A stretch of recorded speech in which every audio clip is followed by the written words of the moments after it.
आज हम शुरू करने जा रहे हैं राज्य का मार्क्सवादी सिद्धांत। राज्य के मार्क्सवादी सिद्धांत का उद्भव महान जर्मन दार्शनिक कार्ल मार्क्स तथा उसके सहयोगी एंगल्स के विचारों में देखा जा सकता है। आगे चलकर लेनिन, स्टालिन, माओ तथा बहुत से अन्य दार्शनिकों ने इस सिद्धांत को समृद्ध किया। मार्क्सवाद राज्य को मुख्यतः समाज की आर्थिक व्यवस्था के आधार पर स्थापित ऊपरी ढांचा मानता है। एंगल्स राज्य की उत्पत्ति वर्गों की उत्पत्ति के साथ ही मानते हैं तथा राज्य एक आर्थिक वर्ग के हाथों में दूसरे आर्थिक वर्ग पर शोषण करने का हथियार है। लेनिन लिखते हैं कि राज्य वर्ग विरोध की असाध्यता की उपज और अभिव्यक्ति है। राज्य की उपस्थिति ये साबित करती है कि वर्ग विरोध का समाधान असंभव है। मार्क्सवादियों के अनुसार राज्य और राजनीतिक व्यवस्था आर्थिक आधार पर खड़े ऊपरी ढांचे का एक हिस्सा है। राज्य प्राकृतिक संस्था नहीं। समाज जब वर्ग विभाजित हुआ तब राज्य की उत्पत्ति हुई। राज्य समाज में शक्तिशाली आर्थिक वर्ग का हथियार है। राज्य शक्ति से शासन करता है। उत्पादन प्रणाली में परिवर्तित होने से समाज में जब वर्ग समाप्त हो जाएगा तो वर्गहीन समाज में राज्य स्वयं ही विलोप हो जाएगा। मार्क्स का राज्य सिद्धांत। मार्क्स ने स्वयं राज्य के सिद्धांत पर अलग से तथा स्पष्ट रूप से नहीं लिखा। मार्क्स ने स्वयं कभी राज्य का क्रमबद्ध और व्यापक सिद्धांत देने का प्रयास किया।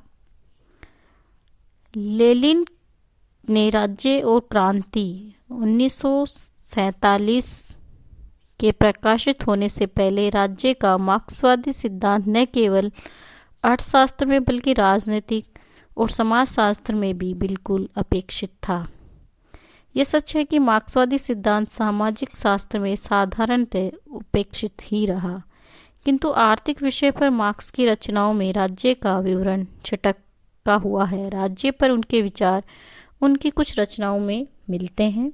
प्लेटो और अरस्तु की भांति राज्य को एक लोक कल्याणकारी संगठन मानने के स्थान पर मार्क्स राज्य को एक वर्ग संगठन मानता है।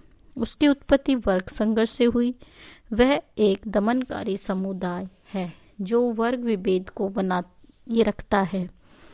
राज्य तब तक बना रहेगा जब तक समाज में वर्ग रहेंगे। मार्क्स का आदर्श वर्ग विहीन समाज है जिसमें राज्य विलुप्त हो जाएगा और साम्यवादी समाज की स्थापना होगी।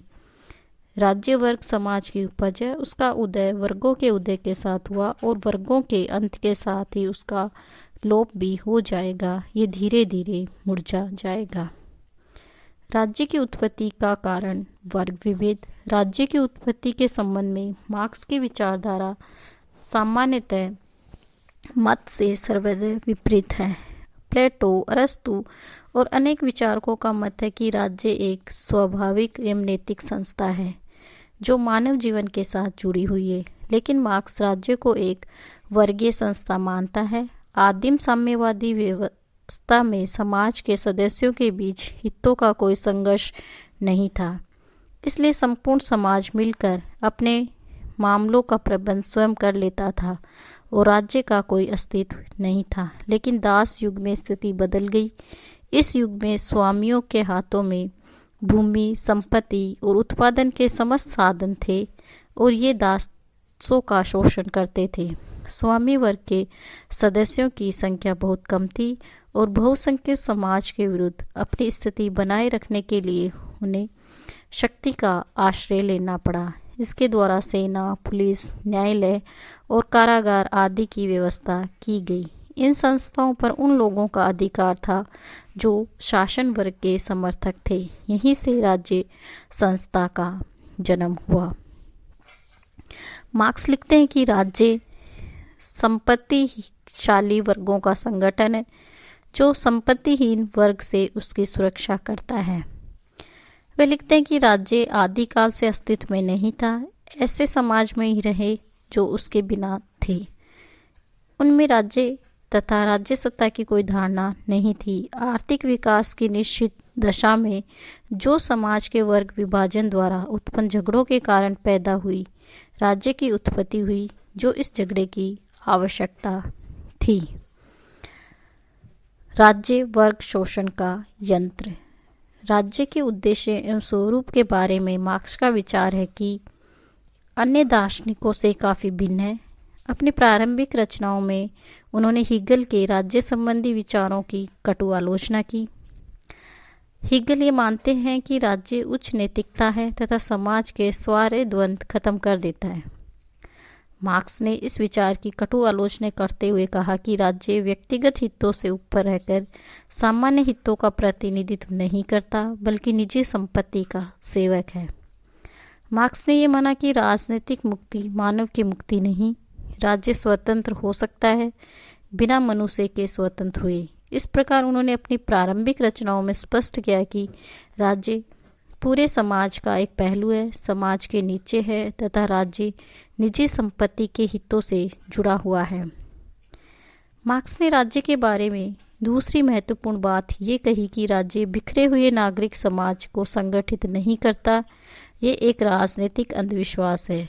राज्य सामाजिक जीवन को व्यवस्थित करता है, जबकि वास्तविकता ये कि सामाजिक जीवन राज्य को संगठित रखता है।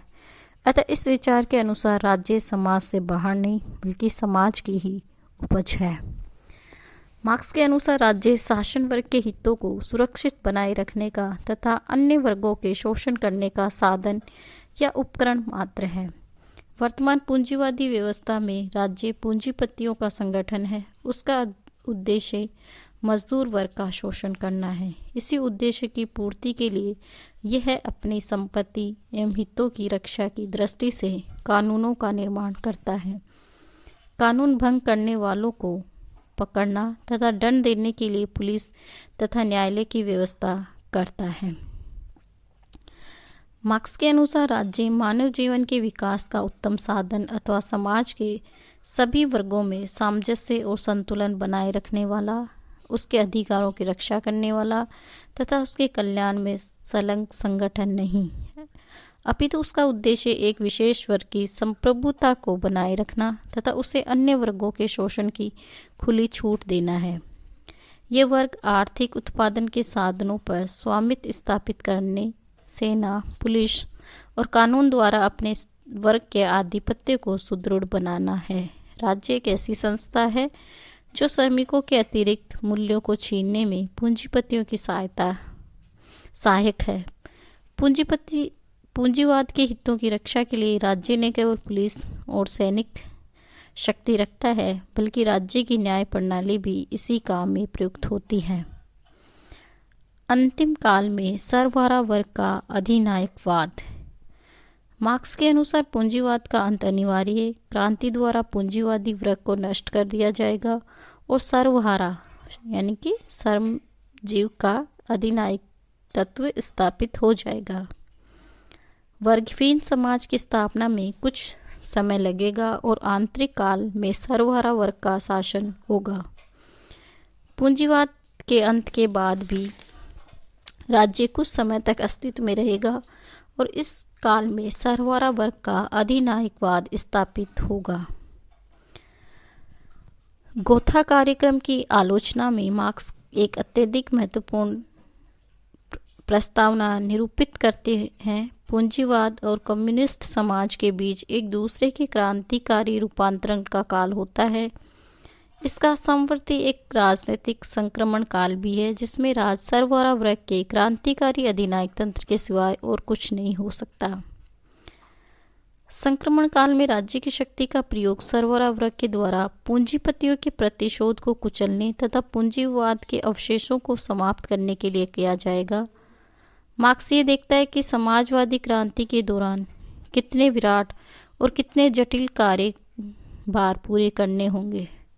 शोषण वर्ग के प्रतिशोध का दमन, मेहनतकश जनसाधारण के व्यापकतम समूह के सरबराह के पक्ष में लाना, समाज की अर्थव्यवस्था, राजनीतिक, सांस्कृतिक और सामाजिक संबंधों में आमूल क्रांतिकारी पुनर्गठन करना। इन सब को ध्यान में रखते हुए मार्क्स यहाँ अत्यधिक महत्वपूर्ण निष्कर्ष का क्लासिकल सूत्र पेश करते हैं। एक पूरे संक्रमण काल की ऐतिहासिक आवश्यकता और इस काल का राज्य सर्वहारा अधिनायक ही होना चाहिए। सर्वहारा काल में हेलोवेल द्वारा प्रस्तुत साम्यवाद के कई कार्यक्रम उन्होंने बताए हैं, जैसे हर प्रकार की जमींदारी का उन्मूलन और भूमि से प्राप्त होने वाले समस्त राजस्व का सार्वजनिक लाभ के कार्यों पर खर्च किया जाना, आय के साथ तेजी से बढ़ने वाला आयकर, सब प्रकार के उत्तराधिकारी की समाप्ति, देश छोड़कर अन्य देश में बसने वालों की और विद्रोह की संपत्ति की जब्ती, सरकारी पूंजी और पूर्ण एकाधिकार से संपन्न राष्ट्रीय बैंक द्वारा राज्य के हाथों में उधार का केंद्रीकरण, संचार और परिवहन के साधनों में राज्य के हाथों में केंद्रीकरण, पूर्ण स्वामित्व वाले कारखाने और उत्पादनों के साधनों का विस्तार, हर एक के लिए काम करना समान रूप से अनिवार्य किया जाएगा, विशेषकर कृषकों के लिए औद्योगिक सेनाएं कायम करना, खेती और उद्योगों का उचित समायोजन और नगरों तथा गांवों की आबादी का न्यायपूर्ण वितरण। मार्क्स इस सरबराह वर्ग के अधिनायक तंत्र को ही लोकतंत्र मानता था। सरबराह वर्ग को अपने आप को दलित वर्ग के नाते संगठित करता है और उसे शासन वर्ग की स्थिति तक उठाता है। इसके लिए सरबराह को राजनीतिक दल के रूप में संगठित होकर राजनीतिक नियंत्रण अपने हाथों में लेना होगा। मार्क्स के अनुसार राज्य में अब तक सभी राज व्यवस्थाएं अल्पसंख्यकों की अथवा अल्पसंख्यकों के हितों के लिए विद्यमान रही। सरबराह वर्ग का अधिनायक तंत्र भारी बहुसंख्यक की जागृति तथा स्वतंत्र व्यवस्था और ये भारी बहुसंख्या के हितों के लिए है। राज्य का विलोप। सरबराह के अधिनायक तंत्र की संक्रमणकालीन अवस्था के बाद मार्क्स एक ऐसे आदर्श राज्य की कल्पना करता है जिसमें राज्य का विलोप हो जाएगा। ये व्यवस्था वर्गहीन समाज की होगी जिसमें राज्य की कोई आवश्यकता नहीं होगी। कम्युनिस्ट घोषणा पत्र में स्पष्ट कहा गया है कि विकास क्रम में जब वर्गों के भेद मिट जाएंगे और सारा उत्पादन पूरे राष्ट्र के एक विशाल संघ के हाथों में संकेंद्रित हो जाएगा, तब सार्वजनिक सत्ता अपना राजनीतिक स्वरूप खो देगी। एंगल के शब्दों में राज्य का अंत नहीं किया जाता, उसका लोप हो जाता है। मार्क्स की मान्यता के अनुसार अब तक समाज में वर्ग बने रहेंगे, तब तक एक विशेष वर्ग की सत्ता के समर्थन राज्य की सत्ता भी बनी रहेगी। किंतु सरबराह वर्ग की अधिनायक तंत्र के चरणों में पूंजीपतियों के वर्ग का उन्मूलन हो जाएगा। इसके बाद समाज में वर्ग भेद की सत्ता स्वयं समाप्त हो जाएगी और जो व्यक्तियों को समानता की स्थिति प्राप्त हो जाएगी। जब समाज में कोई वर्ग विशेष नहीं रहेगा तो उसकी सत्ता को बनाए रखने वाले राज्य की भी कोई उपयोगिता नहीं रहेगी। अतः राज्य धीरे धीरे स्वयं लोप हो जाएगा। इस व्यवस्था में मनुष्य पहली बार पूर्ण स्वतंत्रता का उपयोग करेगा तथा उत्पादन के साधनों पर संपूर्ण समाज का अधिकार होगा। सब लोग अपनी योग्यता के अनुसार काम करेंगे तथा अपनी आवश्यकता के अनुसार प्राप्त करेंगे। जो व्यक्ति काम करने योग्य नहीं होगा उसके लिए सामाजिक सहायता और सामाजिक बीमे की व्यवस्था होगी। इस प्रकार मार्क्स जिस तरह की साम्यवादी सामाजिक आर्थिक संरचना की कल्पना करता है उसमें व्यक्ति समाज के पूरी तरह से स्वतंत्र होने, उसकी हर तरह की तरक्की को सहूलियत देने की कल्पना की गई है। उत्पादन के साधनों पर चंद पूंजीपतियों का नहीं बल्कि पूरे समाज का मालिकाना हक होगा। मनुष्य द्वारा मनुष्य के शोषण की गुंजाइश नहीं होगी। भूख, गरीबी, बेकारी नहीं होगी। मार्क्स के शब्दों में पुराने बुजुर्गों समाज तथा अन्य वर्गों और वर्ग विरोध के स्थान पर हम सब एक ऐसे समाज की स्थापना करेंगे जिसमें प्रत्येक का स्वतंत्र विकास सभी के स्वतंत्र विकास की आवश्यक शर्त होगी। वस्तुतः मार्क्स ने उस समाज की कल्पना की जब राज्य की भी जरूरत नहीं रह जाएगी। राज्य के मार्क्सवादी सिद्धांत की आलोचना। मार्क्स के राज्य सिद्धांत से स्पष्ट होता है कि राज्य वर्ग संघर्ष के सिद्धांत के साथ गहरा संबंध है। राज्य सदैव मजदूरों का शोषण करता है। राज्य का आधार पार्श्व शक्ति है, अतः इसका अंत भी क्रांति से हो सकता है। राज्य का प्रधान कार्य विशेष वर्ग के हितों को शक्ति द्वारा सुरक्षित बनाए, अतः इस वर्ग को क्षति पहुंचाने वाले सभी कार्यों का दमन करता है। आलोचकों के अनुसार मार्क्स के राज्य सिद्धांत में कई दोष हैं, जैसे मार्क्सवादी सिद्धांत राज्य के अधिक पूर्ण और अधिक सच्चे स्वरूप की अपेक्षा केवल एक रोगग्रस्त राज्य का अध्ययन करता है। राज्य मानव की भलाई करने वाली संस्था है। राज्य एक कल्याणकारी संस्था है। राज्य शांतिपूर्ण तरीकों से परिवर्तन संभव। राज्य के विलोप होने की धारणा काल्पनिक मात्र। आज के लिए इतना ही। धन्यवाद।